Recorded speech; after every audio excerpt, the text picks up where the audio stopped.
Hello everyone, welcome my YouTube channel. दोस्तों, इस lecture series से हम स्टार्ट करने जा रहे हैं यूथ कंपटीशन टाइम्स की जनरल साइंस की बुक को, जिसमें हम केमिस्ट्री का पहला चैप्टर डिस्कस करेंगे। तो आपको बता दूं, अगर आप लोग रेलवे एएलपी का एग्ज़ाम देने जा रहे हैं, टेक्नीशियन का एग्ज़ाम देने जा रहे हैं, या आरआरबी जेईई एग्ज़ाम देने जा रहे हैं, या आरपी एग्ज़ाम की तैयारी कर रहे हैं, सब में ये लेक्चर सीरीज़ आपके लिए बहुत ज़्यादा हेल्प करेगी। तो आज हम इसका लेक्चर नंबर 1 डिस्कस करेंगे। इसी तरीके से आपको ये लेक्चर्स मिलते रहेंगे। तो चलिए स्टार्ट करते हैं। तो हमारा पहला क्वेश्चन दे रखा है, निम्नलिखित में से किसके अणुओं के बीच आकर्षण बल अधिकतम होता है। आपके ऑप्शन दे रखे हैं द्रव, गैस, प्लाज्मा, ठोस। दोस्तों, जो पदार्थ की अवस्थाएं होती हैं, 3 अवस्थाएं मुख्य मानी जाती हैं, जैसे ठोस, द्रव, गैस। अगर हम ठोस की बात करें तो ठोस के जो सभी आपको पता है, जितनी पदार्थ हैं अणुओं से मिलकर बने हैं, तो जो ठोस में अणु होते हैं बहुत नज़दीक नज़दीक होते हैं, यानी इनके बीच आकर्षण बहुत अधिकतम देखने को मिलता है। वहीं इसके अलावा अगर हम गैस की बात करें, सॉरी, पहले हम द्रव की बात करते हैं। द्रव के थोड़े से कर आपको दूरी पर देखने को मिलते हैं। ये आपका ठोस हो गया, ये आपका द्रव हो गया। इसी तरीके से हम गैस की बात करें तो गैस के अणु और भी ज़्यादा दूर देखने को मिलते हैं, काफ़ी ज़्यादा दूर देखने को मिलते हैं। इनके बीच मान सकते हैं आकर्षण बल। आकर्षण बल क्या होता है, ये अट्रैक्शन फोर्स क्या होता है, जब दो अणुओं के बीच इस तरीके का फोर्स लगता है कि वो एक दूसरे को खींचते हैं, यानी एक दूसरे को अपने पास रखने की कोशिश करते हैं।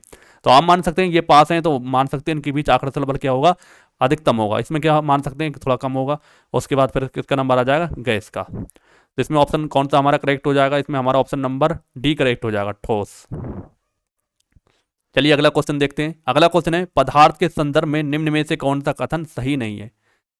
पहला है, पदार्थ के कणों के बीच आकर्षण बल नहीं होता। अगला है, पदार्थ के कण द्रव और वायु में सतत स्थानांतरित होते हैं। तो ये चीज़ आपको बता दूं, जब कोई भी अगर किसी भी अवस्था है, चाहे ठोस है, द्रव है, गैस है, इनके अणु क्या करते हैं, आपस में स्थानांतरित गति करते रहते हैं। चाहे पास हो या दूर हो, ये एक दूसरे से स्थानांतरित हवा के साथ गति करते रहते हैं। तो ये तो बिल्कुल सही है। पदार्थ कणों से बना होता है, बिल्कुल सही है। पदार्थ के कणों के बीच अंतर होता है, तो ठोस में तो कम अंतर मिलता है, गैसों में द्रव में थोड़ा कम मिलता है, और गैस में सबसे कम मिलता है। सॉरी, गैस में बहुत ज़्यादा मिलता है ये अंतर। लेकिन तो इसमें ऑप्शन कौन सा करेक्ट हो जाएगा, पदार्थ कणों के बीच आकर्षण बल नहीं होता है। ऑप्शन ए करेक्ट हो जाएगा, ध्यान रखना है।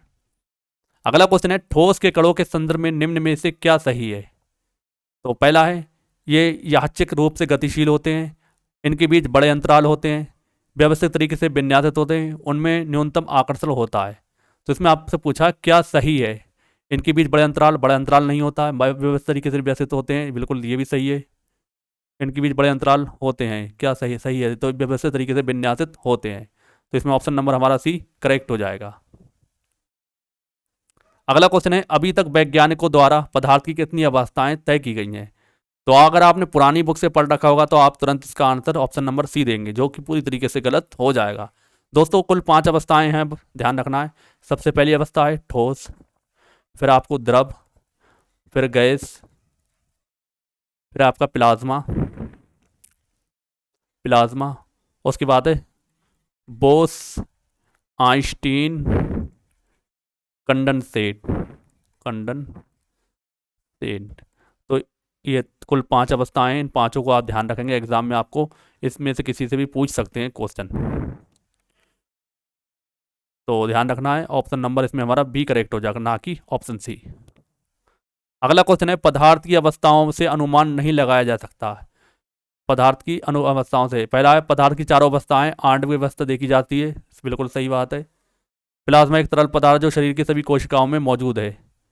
ये आकृति पदार्थ की चौथी अवस्था अर्थात प्लाज्मा को प्रदर्शित करती है। यह आकृति पदार्थ की विभिन्न अवस्थाओं के बारे में जानकारी प्रदान करती है। तो इसमें ऑप्शन नंबर हमारा कौन सा करेक्ट हो जाएगा, ऑप्शन नंबर बी करेक्ट हो जाएगा। प्लाज्मा एक क्या है, एक तरल पदार्थ है जो शरीर की सभी कोशिकाओं में मौजूद है। अगला क्वेश्चन है हमारा, विसरण अत्यधिक तीव्रता से होता है। तो विसरण सबसे ज्यादा किसमें हमें देखने को मिलता है, गैसों में देखने को मिलता है। ऑप्शन डी करेक्ट हो जाएगा। गैसों के जो अणु होते हैं तो इनके बीच आकर्षण और प्रतिकर्षण बहुत कम देखने को मिलता है, इस वजह से इनका क्या होता है, गैसों का विसरण अधिक होता है। तो ऑप्शन डी करेक्ट हो जाएगा। अगला क्वेश्चन हमारा, यदि अमोनिया गैस है तो कपूर क्या है।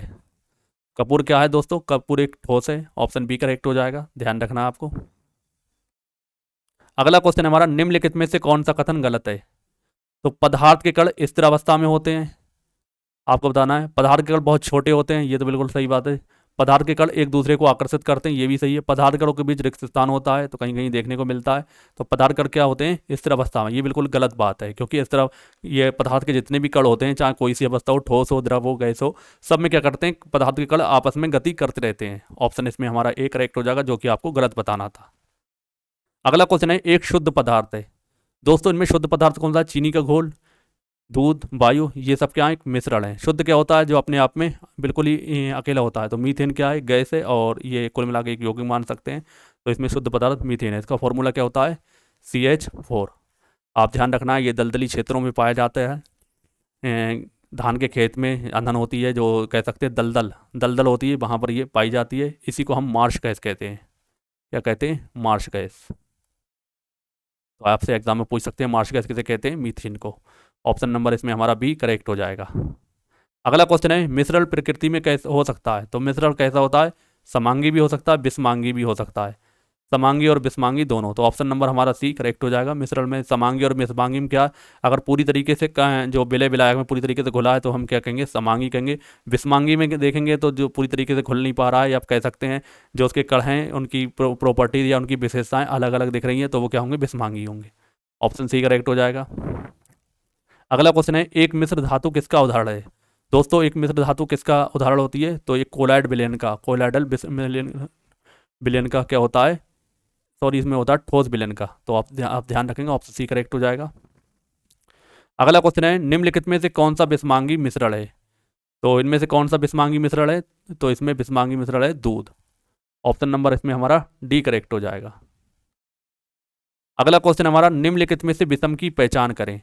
वायु क्या? वायु भी मिश्रण है, मिश्र धातु भी एक मिश्रण है, दूध भी एक क्या? मिश्रण है। जल क्या? एक यौगिक है। जल का फॉर्मूला क्या होता है? H2O। जल क्या? एक यौगिक, यौगिक एक। ऑप्शन नंबर डी करेक्ट हो जाएगा। अगला क्वेश्चन है, समान पदार्थों की भौतिक अवस्था में शामिल नहीं है पदार्थ। तो कौन शामिल नहीं है? गैसीय, तरल, मिट्टी। तो इसमें कोलाइड शामिल नहीं है। ऑप्शन नंबर हमारा इसमें ए करेक्ट हो जाएगा। अगला है, हवा है, हवा एक है। तो हवा क्या? शुद्ध मिश्रण है। बिल्कुल गलत बात है। केवल मिश्रणों का मिश्रण है, ये भी नहीं हो सकता। केवल तत्वों का मिश्रण है, तो ये सही हो जाएगा। दोनों तत्वों और यौगिकों का मिश्रण है। दोस्तों हवा के बारे में आप जानते होंगे, वायुमंडलीय जिस तरीके से जो हवा है उसके अंदर बहुत सारी गैसें हमें देखने को मिलते हैं। नाइट्रोजन है, ऑक्सीजन है, या फिर आपका कार्बन डाइऑक्साइड है। बहुत सारी गैसें हमें देखने को मिलती हैं। इस वजह से हवा को हम मानते हैं तत्वों और यौगिकों का एक मिश्रण होता है। ऑप्शन डी पूरी तरीके से इसमें करेक्ट हो जाएगा। अगला क्वेश्चन है हमारा, वो विजातीय मिश्रण जिसमें विलय कण घुलते हैं नहीं बल्कि पूरे माध्यम में निलंबित बने रहते हैं कहलाता है। तो उसे हम क्या कहते हैं? सस्पेंशन कहते हैं। ऑप्शन बी करेक्ट हो जाएगा। विलय और विलायक, विलय और विलायक, विलायक मिलकर क्या बनाते हैं? एक विलयन का निर्माण करते हैं। विलयन का निर्माण करते हैं। विलय क्या होता है? जो घुलने वाली चीज़ होती है। और विलायक क्या होता है? जो जिसमें क्या चीज़ विलय घुलता है। और जब ये दोनों घुल के मिक्सर बन जाते हैं तो क्या बनता है? विलयन का निर्माण कर देते हैं। तो इसमें ऑप्शन बी हमारा करेक्ट हो जाएगा। अगला क्वेश्चन है, विज्ञान में कौन सा नियम मिश्रणों को गुणों का पालन नहीं करता? दोस्तों इसके लिए कोई पर्टिकुलर नियम नहीं होता है। कभी आपको प्रॉपर्टीज अलग देखने को मिलती हैं, कभी किसी तरीके से मिश्रण बन जाता है। तो ये इसकी बात की कोई भी जानकारी तय नहीं है। तो इसमें ऑप्शन नंबर डी करेक्ट हो जाएगा। इसकी संरचना तय नहीं है। अगला क्वेश्चन हमारा, जब दो तरल पदार्थ एक दूसरे से घुलते नहीं और सोल्यूशन नहीं बनाते हैं तो उसे क्या कहते हैं? दोस्तों उसे हम क्या कहते हैं? अमिश्रीय, या कहते हैं इम्फिसिबल। ऑप्शन सी करेक्ट हो जाएगा। पूरी तरीके से अगर घुल नहीं पा रहे हैं और सॉल्यूशन नहीं बन पा रहा है तो आप इसे ध्यान रखेंगे। इसे क्या कहते हैं? अमिश्रणीय। अगला क्वेश्चन हमारा, शक्कर के घोल में शक्कर एक है। तो शक्कर का घोल है, आपको मैंने बताया दो चीज़ें होती हैं विलयन मिलकर बनता है। एक तो होता है विलय, दूसरा होता है विलायक। विलायक। अब शक्कर का घोल है, जो शक्कर का घोल है तो वो क्या हो गया? विलयन हो गया। विलयन हो गया। विलय क्या हो गया? जो चीज़ घुल रही है, यानी शक्कर घुल रही है, शक्कर क्या हो जाएगी? विलय।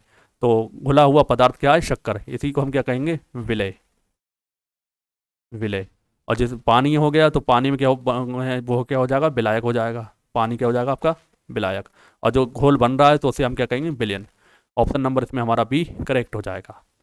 दोस्तों ये थे केमिस्ट्री के 20 इंपॉर्टेंट क्वेश्चन जो आपके मैंने रेलवे के पुराने एग्जाम से लिए हैं। आप देख पाएंगे आरआरबी एनटीपीसी में आया हुआ है। इसी तरीके से सारे ये आए हुए क्वेश्चन हैं, आप देख पाएंगे जनरल साइंस में किस तरीके से क्वेश्चन पूछे जाते हैं।